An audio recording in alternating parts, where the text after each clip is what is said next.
Greetings and salutations, Kaneko-teen. I suppose you are wondering whether or not the good Jenomis has finally determined where in the world our next adventure is to take us. The good news is, he has. The bad news, however. Now, while it is not in my nature to be sensationalist, sensationalism is in my job description, so please bear with me when I tell you not all is right aboard the airship Lexentale. Something about Alma has me deeply worried. I would not trust this information in the hands of my publisher, let alone some sullen gate guard. Shall we continue our conversation on the Prima Vista away from inquisitive heirs?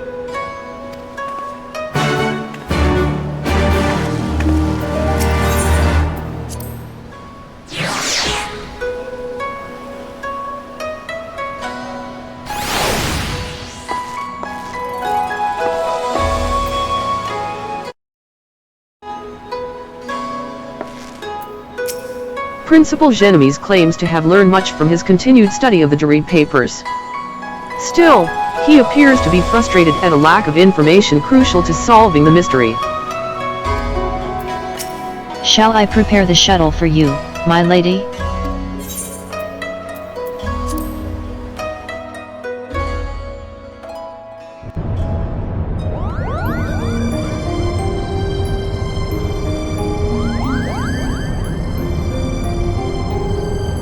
The question is, then, where exactly did Ramza and his fellowship journey next?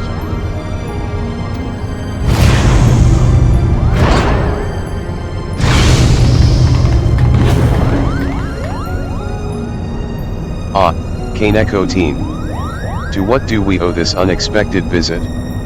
I had not planned on summoning you for another several turns of the sun.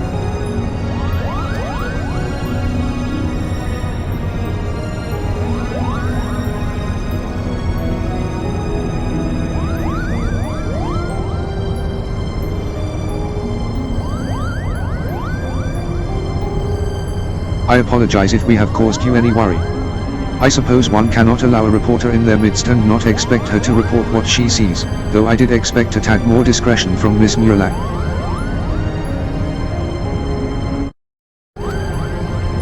Alma has, as of late, been experiencing difficulties with her health.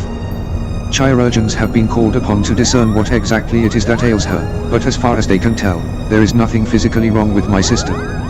The consensus is the rigors of an extended stay in a foreign land have taken their toll on her fragile heart.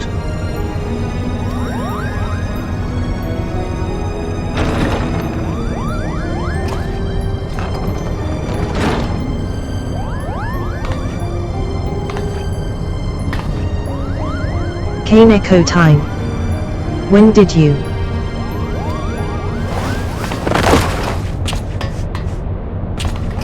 Alma. I'm fine, brother. It is obvious you are not.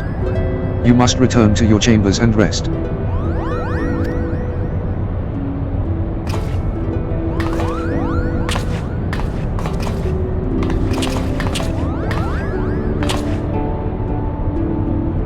Forgive me.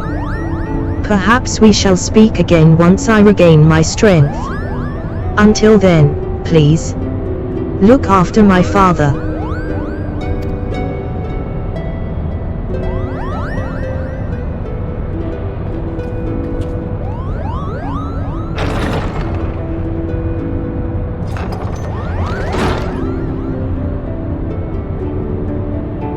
Now then, where were we? Ah, yes. The matter of our next expedition.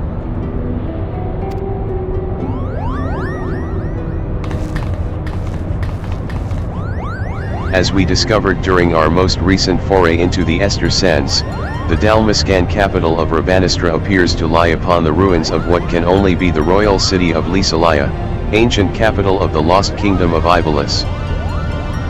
Shortly after, we stumbled across remnants of the legendary clockwork city of Gao, cleverly repurposed into a lighthouse overlooking the Ridorana cataract, remnants which now sit suspended above the fathomless chasm. Lysalaya, Gao. What have they in common, you ask? I shall tell you, they both appear in my ancestors' account of the rise of Ivalice, the Durai Papers. And with each new discovery, this forbidden chronicle is now proving Ivalician legend to be more fact than fairy tale. There is no denying the proof, and it is but a matter of time before scholars and historians from across the realm come to the same conclusions. But as you all are aware, my aim has never been to simply prove the existence of Ivalice. No, I shall not rest till I have revealed the truth of young Ramza's role in King Delita's ascension, and cleared my ancestor Orunduri of the false accusations made against him by the Church.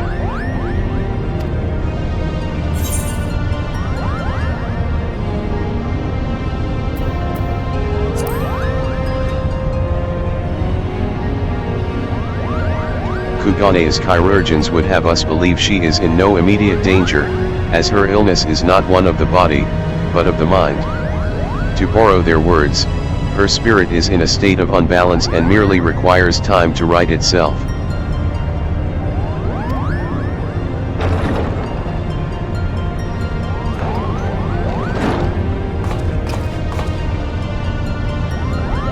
Alma will be fine as long as she remains in bed.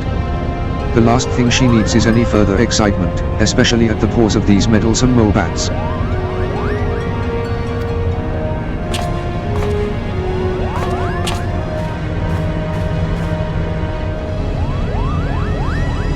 Though, I must admit, both Montblanc and his brother have proven more useful than I would ever have dared to imagine. When it comes to usefulness, I am first in the filed, or was it furriest in the filed? Would you like to feel my fur, Cupo? And you wonder why Ramza despises you so, brother. They do all the work, and all you do is jest, Cupo. Ah, but you are mistaken, Herdy. I bear neither you nor your brother any ill will. Any further ill will, that is. If anything, I owe you my thanks for your recent contributions.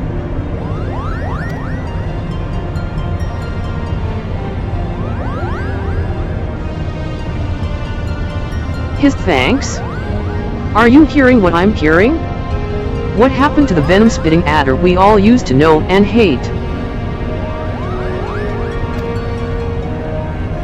Alma certainly seems pleased with the change, but forgive me for not buying into this all-too-convenient transformation.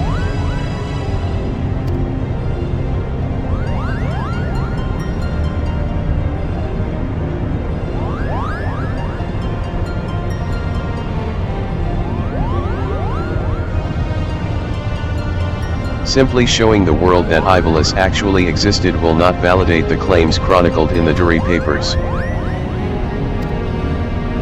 That is correct, Father. The key lies with Ramza Beoulve. If we can find evidence of his hidden role in history, it will prove Orm's testimony true and safeguard our family name from ridicule.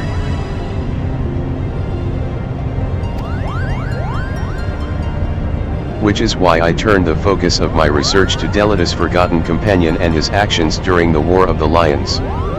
It was only then I discovered something most intriguing, an underlying struggle with an unknown force, a force with the power to bring about calamitous ruin.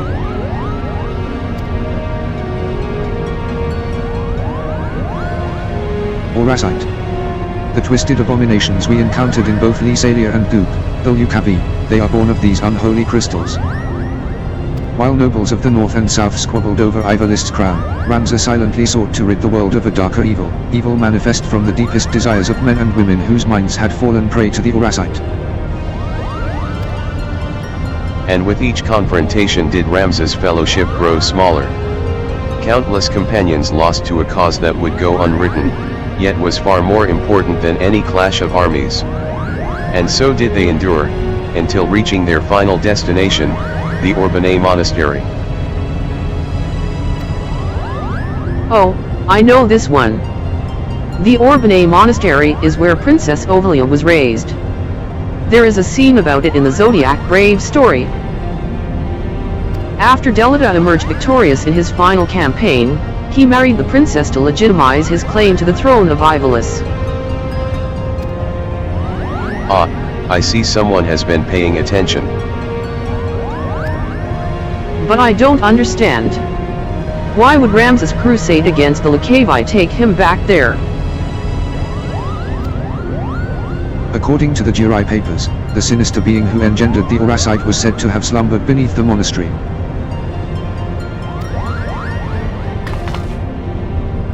But who, or what would have the means to create something so powerful?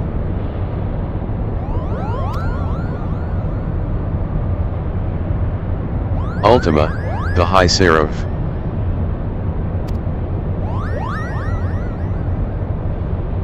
A seraph? What's a seraph?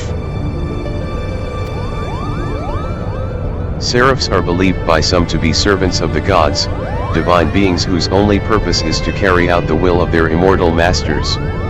As to whether or not Ultima can claim this title, however, I cannot say. Just as there were those who chose to worship Ultima and her otherworldly might, there were equally as many who feared the visitor and her deadly magics, oft referring to her as the angel of blood for the carnage left in her wake.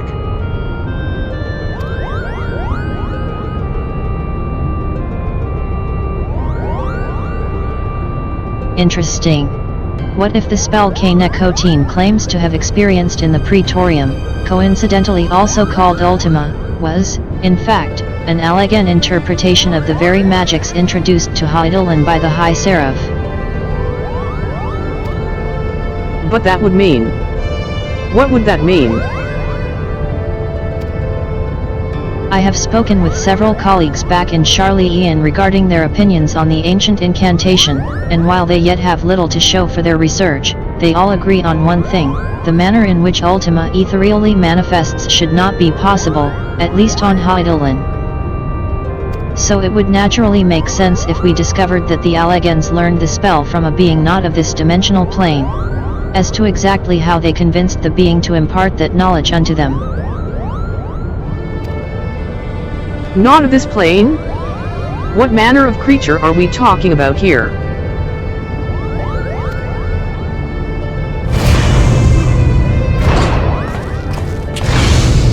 Likely one similar to Omega. How long have you been listening from the shadows, my friend?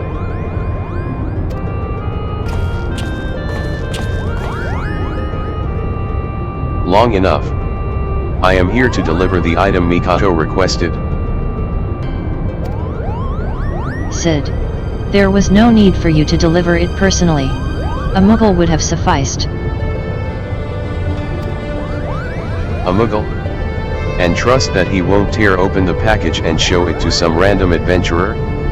No, this was far too important. If you two do not mind, the principal was about to tell us how to find the Orbonne Monastery. Would that I could. You don't know?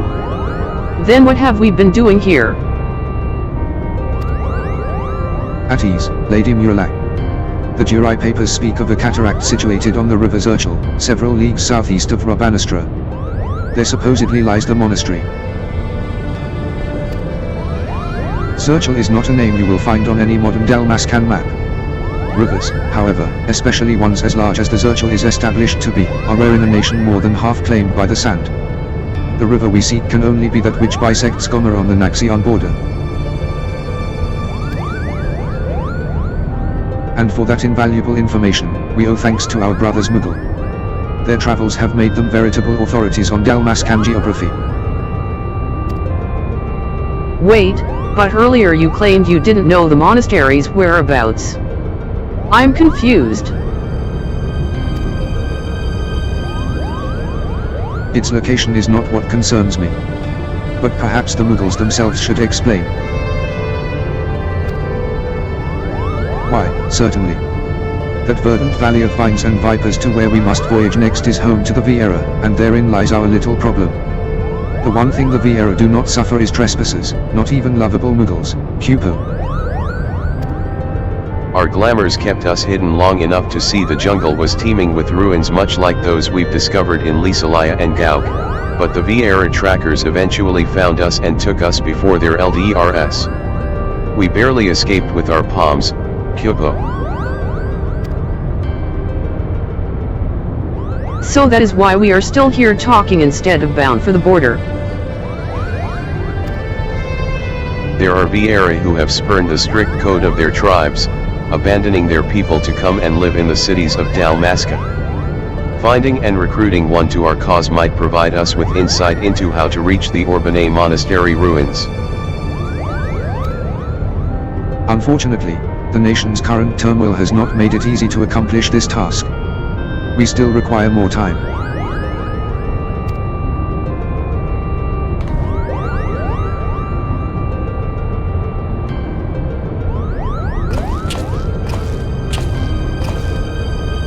Before boarding the shuttle here I was stopped by a Bangat on the docks. He asked me if I knew a Kaneko teen Bane and bid I deliver her a message. I told him he was welcome to accompany me to the Prima Vista so that he might deliver that message himself, but the man refused.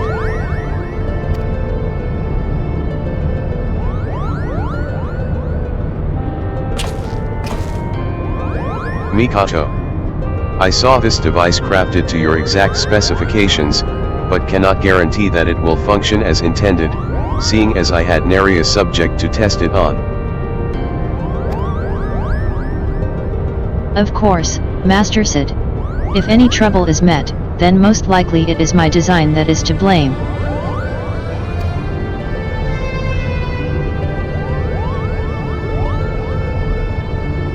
Your confidence in my craftsmanship is flattering, but you sell yourself too short, my dear.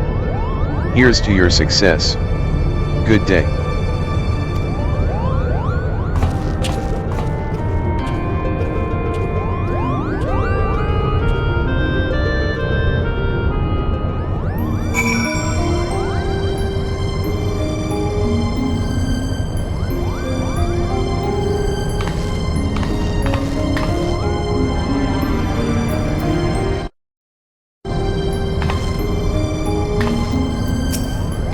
Something is obviously very wrong with poor Alma, and why her father doesn't seem to pay her condition much mind is something we should all be wary of. You won't believe this, but since our time together in the Clockwork City, Ramza and I have grown inseparable. Why, I'd consider him a closer companion now than even my good brother, Herdy. Just don't let Herdy know that, Cupo. Both Montblanc and his brother Herdy have proved invaluable to our expedition. I owe them my thanks. And, I suppose, an apology. I admit, when they first arrived I was wary of their ability to contribute to the cause, however, over the past moons they have done their damnedest to prove me wrong. I used to believe that we Gallians were inherently better than, well, everyone else. I suppose a part of me still does. It was what I was raised to believe. It is what all Gallian children are. Only now have I begun to realize the fool I was. Our exile here has forced me to face the arrogance that has controlled me my whole life, and what I found was that I was simply frightened of change, frightened of admitting I was weak. And so I lashed out, and I am sorry that you, Montblanc, Weijai, and the others had to suffer.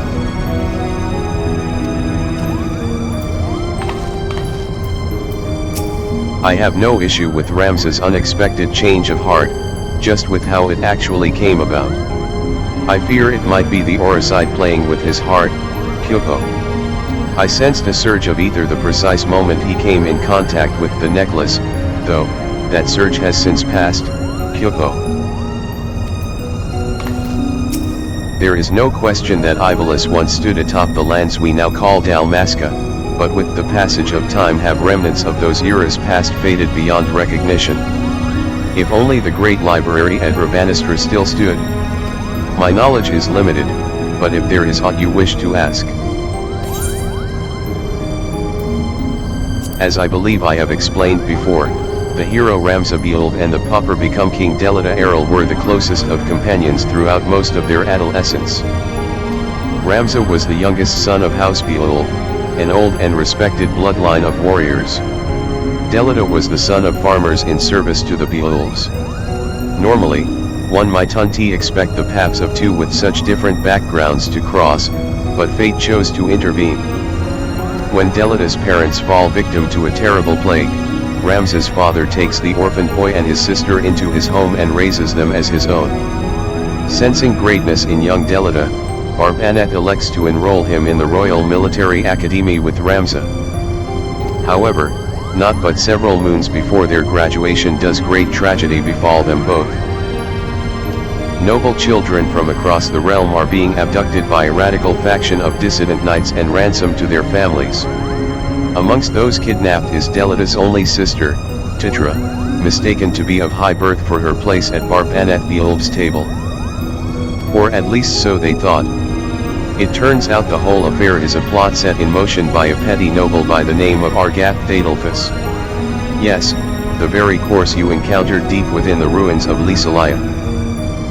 You see, Argath and Delita were classmates at the academy, yet the former despised the latter, jealous of the base-born upstart who was always first in his class from swordplay to letters.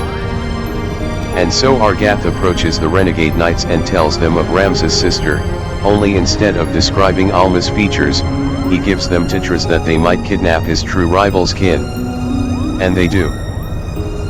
However, when the commander overseeing the rescue efforts of these noble children learns that it is not Alma, but Titra they have taken, he abandons all attempts at peaceful exchange with the brigands, refusing to waste valuable resources on a mere commoner. Ramza and Delita plead with the officer to reconsider, but the order to storm the knight's hideout and burn it to the ground are carried out with cold precision.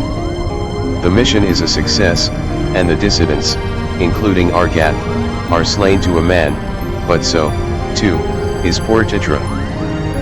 Having learned the true worth of his blood, Delita leaves both the academy and his friend Ramza behind to forge a new path, one that would ultimately lead to war. 5 summers will pass before the two meet again. According to my ancestors' writings, Titra's passing did not only serve to shape Delita, but Ramza, as well. Ramza was possessed of 2 older brothers, both who had built reputations for themselves as fearless and cunning warriors worthy of the Beoulve name. However, soon after the raid that sees Titra slain, Ramza learns of his brother's involvement in the affair. The shock upon realizing his own kin's disdain for the common man is too much to bear, and Ramza abandons his duty as son of House Beoulve, choosing instead to consign himself to a life of wayfaring. It is while serving a band of mercenaries that he meets Ouranduri. Oren, adoptive son of General Sidolphus Orlando, is tasked by his father to discover the identity of those truly behind the War of the Lions. Though, what he discovers will mark him for life. Orlando was long an enemy of House Beoulve, but the general had always been a proponent of peace. On many an occasion did he attempt to stave the hands of conflict by providing resolution that would benefit both sides, only to find his efforts thwarted by a force unseen. Throughout all this, the church maintained its neutrality, openly refusing to endorse either order. Yet this was little more than a facade. The truth was they silently wielded their influence over both sides, seeking to draw out the war that the armies might grow ever weaker. It is during this time the church begins its search for the zodiac stones, or what we now know as auracite. Their aim is to gain support of the war-weary small folk by dangling the promise of peace delivered by legendary warriors descended from the heavens, the Zodiac Braves. Ouranduri suspects the plot might bring great harm to the realm, but lacks the proof he requires to implicate the church in any wrongdoing. When all hope is nearly lost, Oren encounters Ramza, already branded a heretic by the church for his discovery of several of the clergy's inconvenient truths, and learns that together, they might be able to make a difference, for Ramza holds a shard of auracite.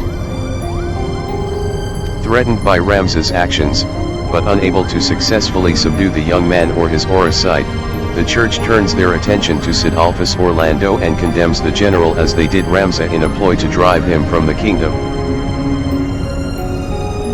This betrayal by the church only serves to embolden Ivalice, and it is not long before he joins Ramza and his son in their efforts to prevent the auracite's blight from spreading further.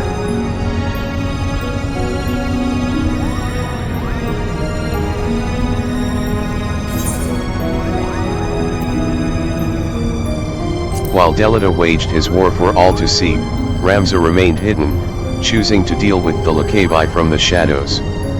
When the tiny fellowship was not hunting the horrors spawned by the holy stones, they were hounded by knights and brigands set upon them by the church.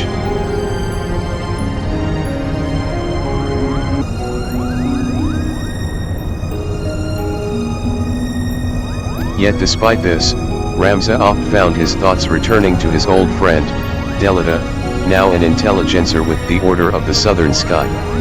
Delita had also not forgotten about his childhood companion, learning of both Ramza's troubles and the church scheming soon after joining the order. He could not, however, come to Beoulve's aid. Errol had proven himself a capable warrior and a charismatic leader, and was using this momentum to silently orchestrate a play for Ivalice's throne. If he were to openly oppose the church, it would prove disastrous. Ramza, though, had already been branded a heretic. Through Ramza, Delita might freely raise his sword against the church without consequence to himself, as long as their allegiance remained unknown. Now, one might view this as the future king simply using his companion to see his own desires to fruition. Why, even Oren himself opines on the matter in his papers.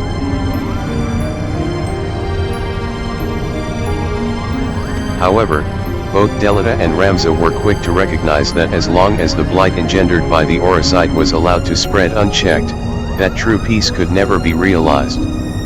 Their solution was ingenious.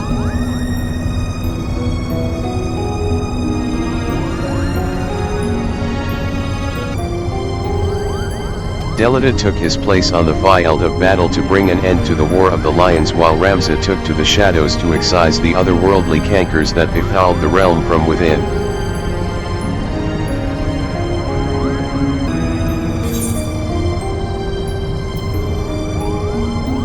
The Durai Papers tell us that the Orbonne Monastery overlooks a grand cataract on a river known as the Zirchali. The building was allegedly ancient in Oren's time, with no record as to exactly when or by whom it was constructed. We do know, however, that the building had deep ties with the Atkaska dynasty, rulers at the time of the War of the Lions, and was oft used by the royal family to house prisoners, before finally being converted into a place of worship, a tradition that seemingly continued even after the conversion. Oren writes that Princess Oblia Atkaska, the last rightful heir to the Ivalician throne, was confined to the cloister for much of her young life before her eventual marriage to Delita. Yet though the Cenobites at Orbonne were part of a contemplative order within the Church of Glavados, they remained oddly exempt from the High Confessor's authority. Now, you may ask, if Orbonne was a monastery, then why was Oblia, a girl, admitted? Well, it appears early scholars may have misinterpreted an important term. In ancient Ivalician, the word for both monastery and convent are the same. However, seeing as Orbonne was inhabited not by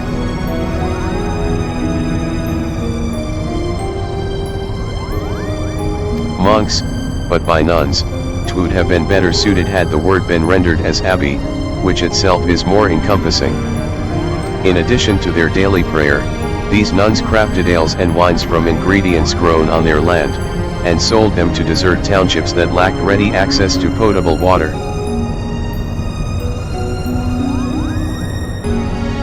While the Durai Papers indicate the monastery, or abbey, as Ramza's final destination before his disappearance, it does not state why his journey was to take him there.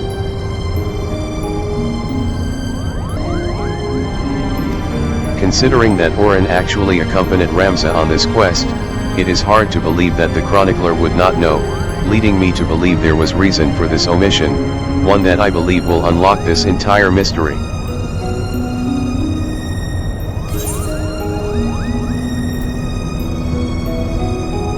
The Galmari Jungle is an endless swath of pristine emeralds situated in the southeastern corner of Dalmasca on the Naxian border. The hot and humid climes of the region have given rise to a nigh impenetrable expanse of towering sentinels and noisome bogs in which all manner of flora and fauna is allowed to flourish without the interference of man.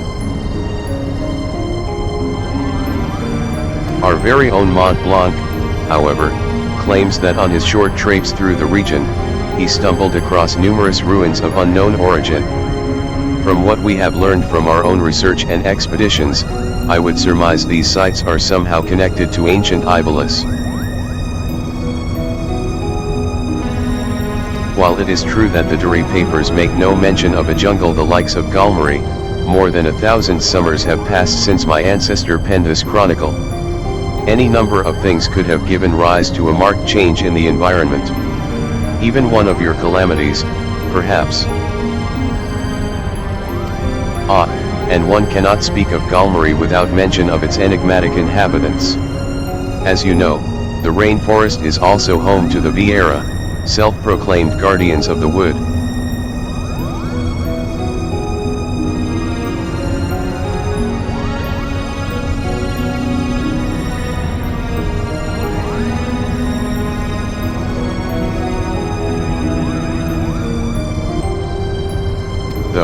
Those who claim that title count themselves fewer with each coming spring, as more and more of the Leporine abandon their ancestral homes for the comforts of the cities.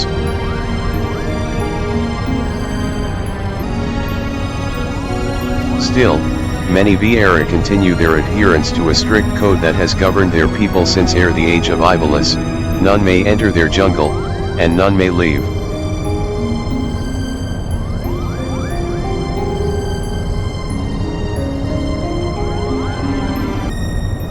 To the Vieira, Galmari is sacred ground, and they will not suffer what they view as the desecration of their sovereign domain by outsiders. This is especially true for those who would dare hunt their lands.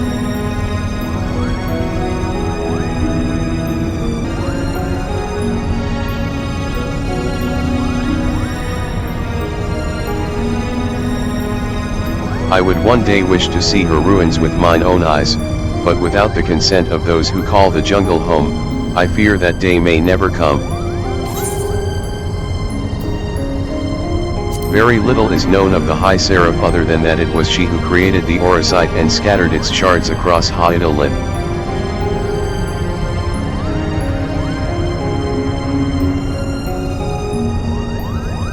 As for if the entity be angel or demon, well, that depends on which fairy tale you choose to believe.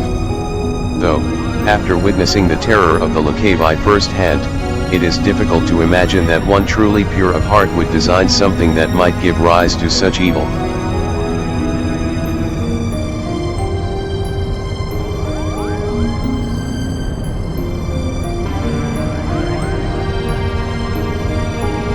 That said, it appears the auracite itself contains no evil. The stones merely serve as an amplifier of sorts for the desires of those who come into their possession. If that desire is one swollen fat with rage, one of dominance or revenge, then it is made manifest as a Locavi. Such was the case with Argath and Beogamnon.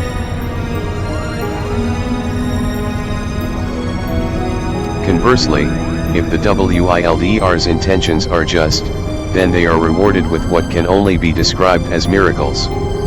Legend provides us with countless tales of the Zodiac braves granting succor to those wounded, or even fallen in battle.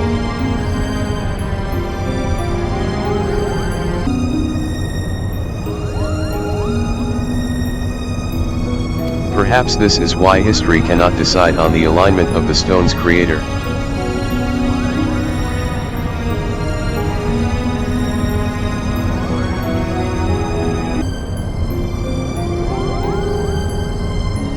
If the being truly hails from some other plane of existence, as Mikato suggested, then we would be fools to think she might be beholden to the same values we hold dear.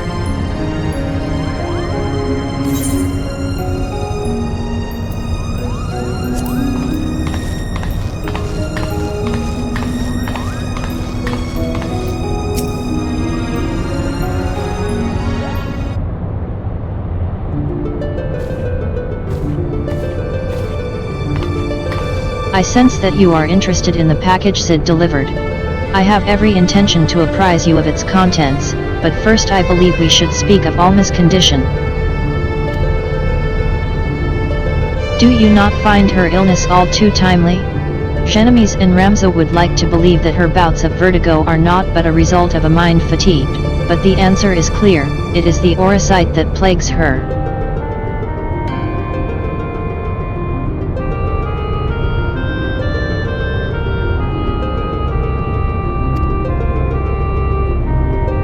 Alma recently confided in me that she would hear her father speaking with the odious, well before even his first foray into Rabanastra. However, I do not think this entirely true. Which is not to imply that Alma is trying to deceive us. Rather, I think she saw something that led her to believe her father was conversing with the auracite. Moreover, I suspect it was the auracite itself that granted her this vision. You recall my hypothesis on distinct frequency NR type harmonic vibrations and their tendency to promote ethereal amplification? Or when I mentioned that despite being in the principal's possession for an extended period, the odious exhibited none of the imprinting present in the Duma? No?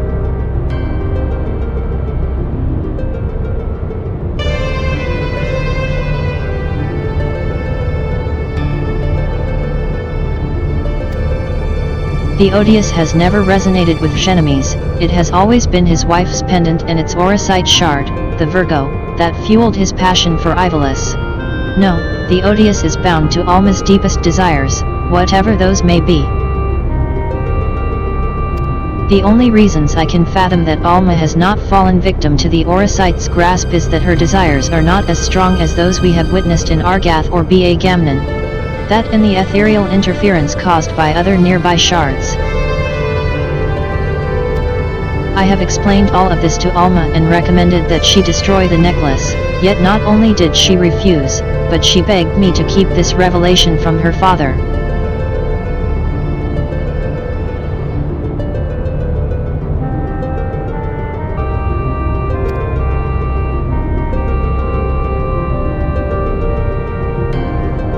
And so I did the only thing I could, I devised a means with which I might impede, or at least lessen, the effects of the odious.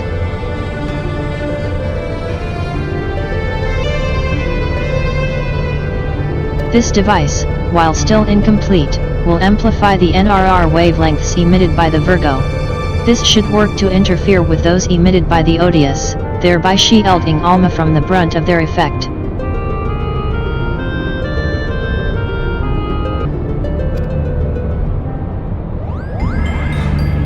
The city below is all abuzz with word of a Banner-brigand loitering about the airship landing. Do you think it could be someone we know, Cupid?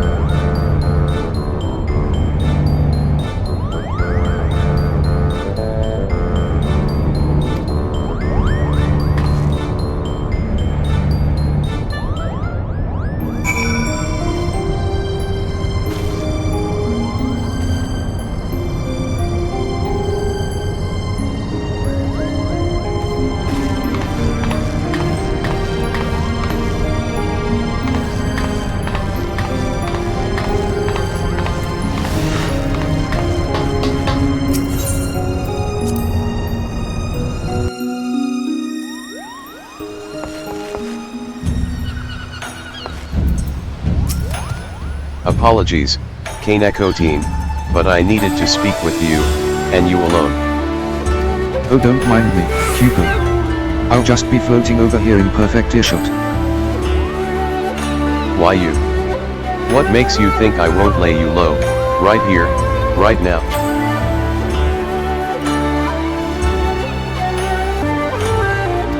Because we're here to offer you a proposition, that's what.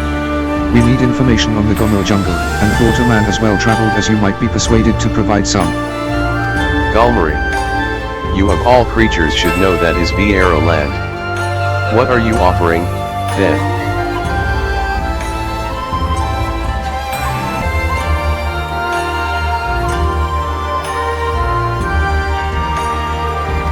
Why, the opportunity to tell us what you know. Jenomis believes our next adventure lies beneath the jungle canopy, Cupid. I should have expected as much.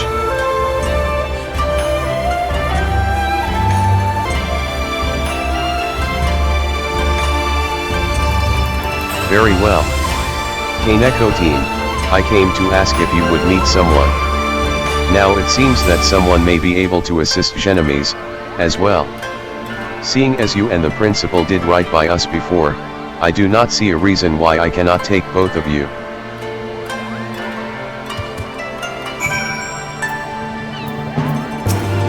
That was far easier than I thought it would be, Cupo. Let me know when you are ready to depart for Rabanastra. We will travel in our airship. The Prima Vista would draw too much unwanted attention.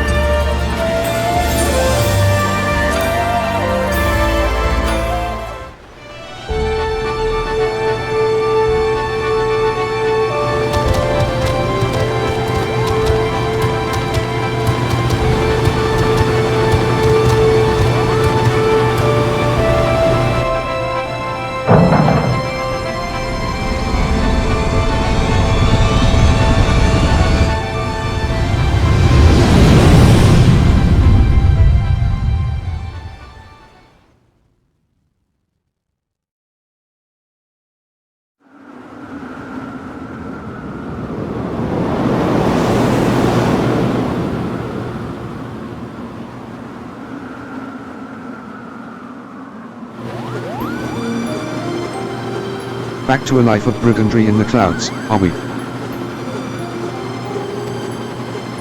Of course not.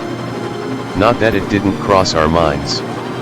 But when faced with the decision of what to do next, we needed simply to remember the dying words of our leader. Giju, Reno, and I decided to re-enlist as Dalmascan Fusiliers.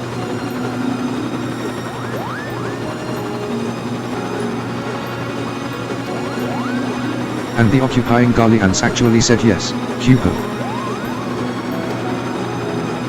Not exactly. We're now with the resistance. You no doubt heard of the uprising in Dalmasca that followed the Domin liberation, and how it was crushed under the iron heel of the IVTH Legion.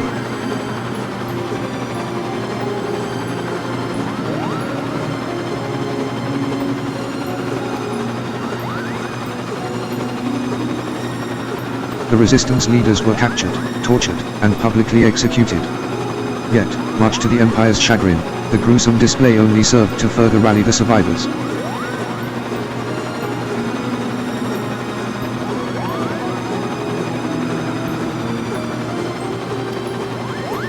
Remove one head, and two grow back in its place. Remove two, and then there are four. A person can die, but an ideal will live on.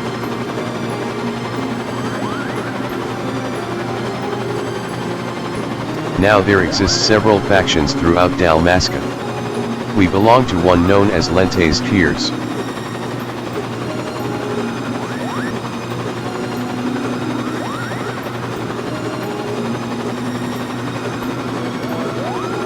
And when we told our commanding officer of our recent crossing with you and yours, she simply insisted that we introduce you.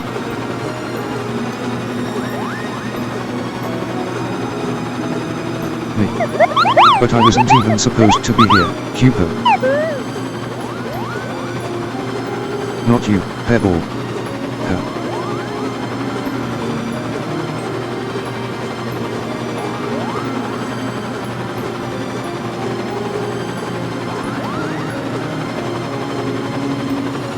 Meet with the general and hear her proposal, Kaneko team. If you are not interested, we shall return you to Kugane unharmed. You have our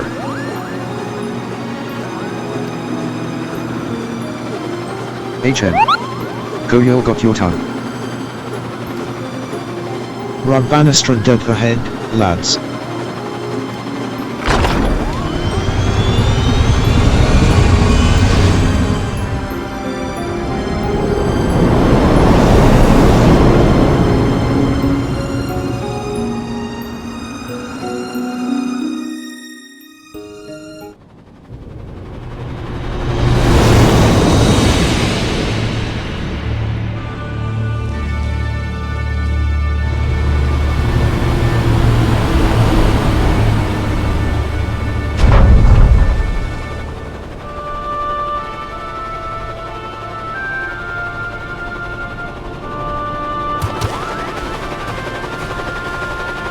This way.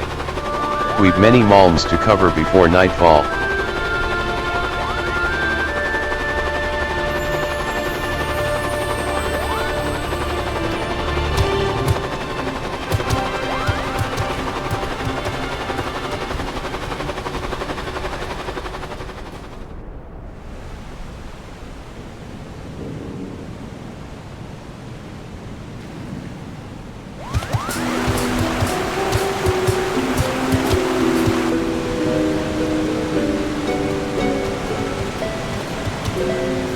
I've done as asked.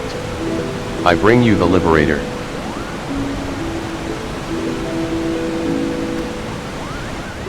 And here I thought she'd be taller.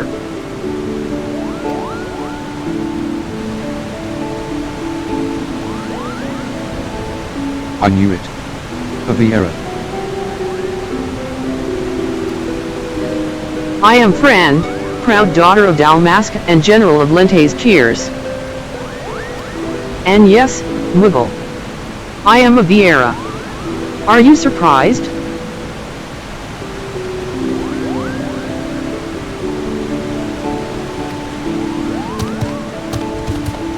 Why yes, in fact, I am. Her kind are all supposed to be living amongst the trees, having shunned contact with the outer world, Cupo. There are supposedly a few who have left their homes, but I most certainly did not expect to see one here in this sewer.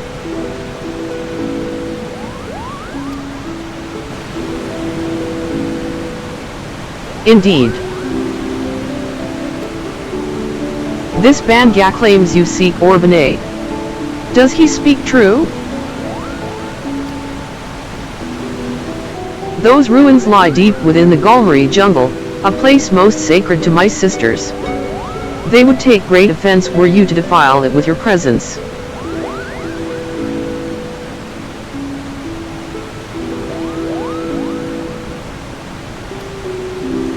What is more, Guijai tells me you travel with Garleans, openly aiding those who would see our nation burn. How can we place our trust in one who would do such?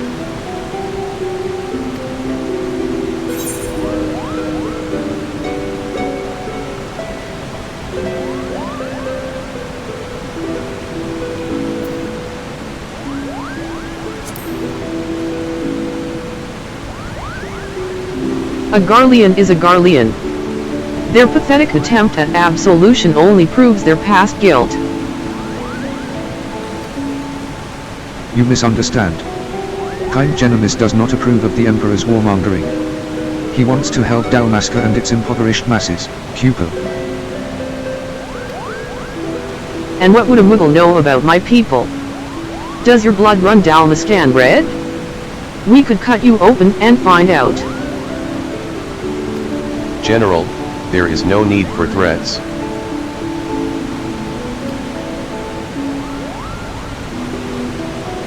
You are right, Guijai. Let us then parley. Parley. Parley. First, the resistance requires men and women from the Eorzean and Eastern alliances to join us in ridding Dalmasca of its imperial invaders. Your past deeds have made you well known to the leaders of both. They will listen to you, or if not, they will listen to these scions to which you claim allegiance. Second, the resistance requires gold to strengthen our forces from within.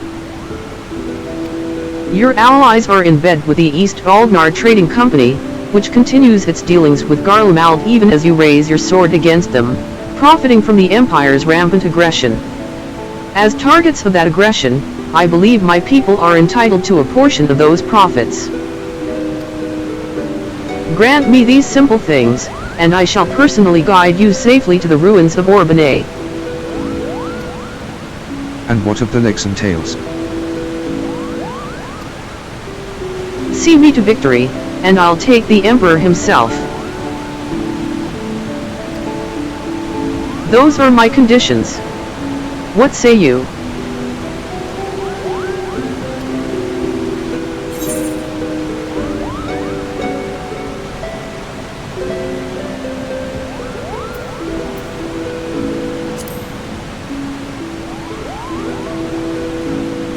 Tell them my demands, but know the fate of your expedition hangs on how well you do so.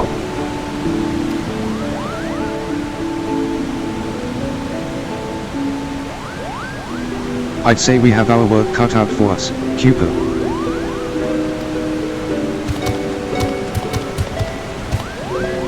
Guichai. You and the Fusiliers are to accompany the Liberator. I expect a detailed report on how my demands are received. Yes, General.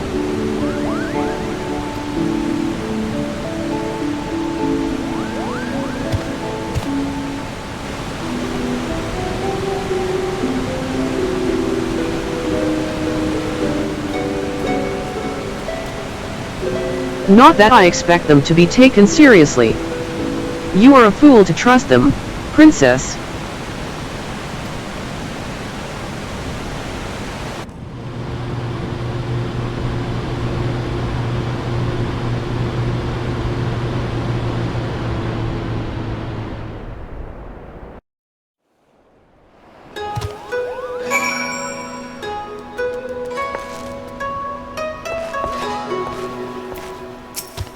Do not be put off by Lady Fran. The General has quite the edge to her, but it is only because she wants what is best for the resistance. I've finally come to accept B.A. Gamnon is gone for good, but I will never forget how he met his end. I cannot allow my hatred to consume me as it did him. The General is not too bad, once you're on her good side, her only good side being her backside, but you didn't hear that from me. What an adventure, Cupo. Just think, by tomorrow, we could all be the newest members of the Dalmascan resistance. Not that I'm ready to give up my place on the Prima Vista just yet.